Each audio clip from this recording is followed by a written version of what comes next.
Hi everyone, it's Rebecca at Design and Adorn, and I just wanted to show you really quickly the new project that we have for tomorrow night, and I also want to review how to bind and glue on end caps. So let's take a look. So here's our necklace. So we're going to be working with the two Charming Chicks pendants. I don't know if you are familiar with this artist, but we just love these pendants. So what you have with every pendant is they're double-sided. So there's a different image, front and back, and the images are sandwiched between glass, and then they are soldered, the two pieces of glass are soldered together with sterling silver solder. And Diane just puts these beautiful, beautiful embellishments. So each one is a little bit different with the little dollops of silver on there. And with this necklace, we're going to be braiding with size 11 delicas, put together a custom seed bead mix. So what's great about the delicas is because of the size of them, they're pretty small beads, we're able to get these really, really beautiful blends to get just the right color for our project. So here we have our blend of delicate beads. And then what we've added to this design is we have these two extra embellishments. And what's very, very cool here is if you look closely at these spirals, you'll see that on each side of the necklace, the spirals are rotating in opposite directions, which is very, very cool. So that's something that you're going to learn how to do with this kit. So similar to the let's see, like the Simply Marvelous design, we're also going to stop and start to put on these focal beads. These are locked in place, right? They are part of the braid now. And we're also going to be putting on our pendant midway through the project, right? Because it does not go over those focal beads. So you're going to learn how to do all of that in the kit, how to start and stop to get on your focal beads, and how to make this beautiful spiral, and extra special, how to make the spiral on the other side rotate the opposite direction. So I have finished my project. I've taken it off the disc. So here's what the ends of it look like, right? I have my little nubbin at both ends, because remember, we always start and finish our project with a section that has no beads. And I'm gonna go ahead and bind off. I'm gonna use some blue thread so that hopefully this is dark enough to show up nicely on camera. It doesn't matter what color thread you use for your binding because it will be completely covered up by the end cap. So typically we include white thread for the binding. Sometimes it's other colors. Because of the pandemic, there have from time to time been shortages in the thread. So if you have a different color, that's okay too. Because remember, the color of your thread doesn't matter. So I've cut about an 18-inch piece of thread here, and I'm gonna pull it so that I get all the kinks out of it, because it is kind of curly when it comes right off the spool. And I'm gonna fold it unevenly. So I'm gonna have a long side. See, got a long side and a short side. And I'm gonna place the loop pointing towards the beads. I'm gonna hold this on here, and I'm gonna take the long side, and the long side is gonna go around the braid, around the little nubbin part where there are no beads. There we go. Just taking my time with that. So I want these little wraps of thread to be right there next to the beads, but I'm not catching any of the beads as I go around. So I'm just gonna go around a couple times there. And now I'm going to pinch the wraps. And sorry, I'm like completely obstructing the view there. So I'm gonna pinch those threads there, because if you let go of them, they're gonna unravel. But I have to reposition my hands here. So I just transfer. Now I'm holding those wraps with my left hand. I am right-handed, and I'm going to use my right hand, my dominant hand, to take the end of my thread that was doing the wrapping, and I'm going to go through the loop. There we go. keep holding those wraps, pull the tail. And as you pull the tail, you can see that loop is closing up. Boop. Now you can let go of the wraps. Pull your 2 threads in opposite direction to snug that up. And then we're just gonna put a little square knot, granny knot on here. Right over left, left over right. Makes my knot nice and tight. That's the little chant we learned with the Girl Scouts. And then I'm going to trim off the excess thread, nice and close there.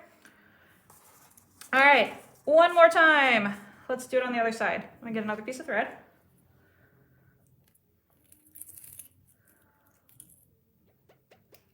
So I'm pulling the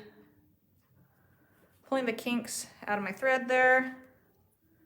My mic's probably not sensitive enough to pick up that sound, but it makes a little twang when you do that. So again, I have my thread, I pulled it so that it's not so curly, and I'm gonna fold it unevenly.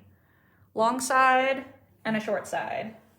I'm gonna take my loop, I'm gonna set it on top of my beaded braid with the loop end pointing towards the beads. Now, I am a right-handed person, so I'm holding my loop here with my left hand. If you are a left-handed person, it's probably more comfortable for you if you flip this whole thing over and have the main part of your necklace over here on the right side. So I'm holding my loop on top of my braid, and I'm gonna take the longer piece of thread. I'm gonna wrap around the little nubbin braid, the part that doesn't have any beads, and I'm also going around the tail of my thread that is sitting on top of the nubbin. So I'm just gonna take my time, go around, a couple times there. All right, so now I'm ready to take my working thread and go through the loop, but I have to reposition my hands. So I'm going to pinch my wraps, transfer to my other hand, keep pinching. I'm gonna take the tail thread, go through the loop, pull the tail. Go nice and slow. Make sure you're not catching your beads or anything with that. There's still a little thread there. That's my other side, it's fine. Just pull it, pull, pull, pull. I'm gonna pull in opposite directions. Tighten that up, nice and snug. And then again, we're gonna do a square knot. Go right over left, left over right. Doot, doot, doot, tighten that up. And then, whoop, trim the tails, get rid of that excess thread. So, let's see if can I more zoom? Woo, yeah, I can. All right, so you can see here's my beaded braid, and then there's the binding, and then there's that little bit of unbeaded braid sticking out. That's what we call the nubbin, and we're going to cut that part off. So I have, oh, I just threw my end caps. I'm gonna put 5mm stainless steel magnetic end caps on here. This is what comes in the kit. These are nice. You hear that?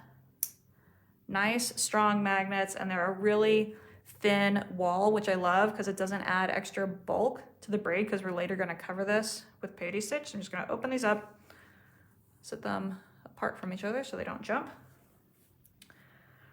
I have this little piece of scrap paper here for 2 reasons. 1, to improve the contrast so that you can see, and 2, to protect my work surface. Even when I'm not on camera, I always put down a little piece of scrap paper so I don't get glue on my table. And I like to use some toothpicks to help me with my precise glue application. And I'm gonna use some E6000 glue to glue these end caps on. So let's do it. Whoops, there's already like a little bubble coming out the top. It's a pretty fresh tube. So I have a small blob here, blob being the technical term. Your blob of glue needs to be smaller than the opening of your end cap, otherwise you're gonna get glue everywhere. So let's see if we can do this neat and tidy. There we go. I'm just gonna swirl that around there. It actually doesn't take very much glue at all. It's remarkable. This stuff's really strong. There we go, and I just sort of like twist the toothpick as I pull it away so that the glue pulls off onto the toothpick. So I got that there. And now, let me just give a little chop here. Make sure I'm in frame so you guys can maybe see this. Right next to the binding. Chop. And then push and twist. Push and twist. So we actually had these 5mm end caps custom made for us. You can fit a 4mm end cap over the Delicas, but it's tight, right? Like you have to hold your breath, suck it in, and really like get it on there, whereas the 5s just, they're perfect. So whenever you put an end cap on, after you've got it on there, you can feel that you're all the way at the end. I want you to turn it this way and look to see if there's any excess glue. And if there is, you're just gonna rub it with a clean toothpick, not the one that's covered in glue. E6000 will not bond to skin, so if you need to just like pick it off like that, like I just did, that's totally fine. Great, so that one's done. Set that aside. Let's do the other one. I'm gonna go ahead and chop this. And let's do some more glue. So a little blob of glue. Remember, make that blob a little bit smaller than the opening of your end cap. Get that in there. So when you're doing this at home, you can listen for like the little sound of like a bubble popping. Usually when you stick the glue in, there's a bubble, and you do want to pop the bubble with your toothpick because it'll make it easier to put the end cap on. All right, so we've got that smeared all the way around. Pull that away. And now I'm gonna just push and twist.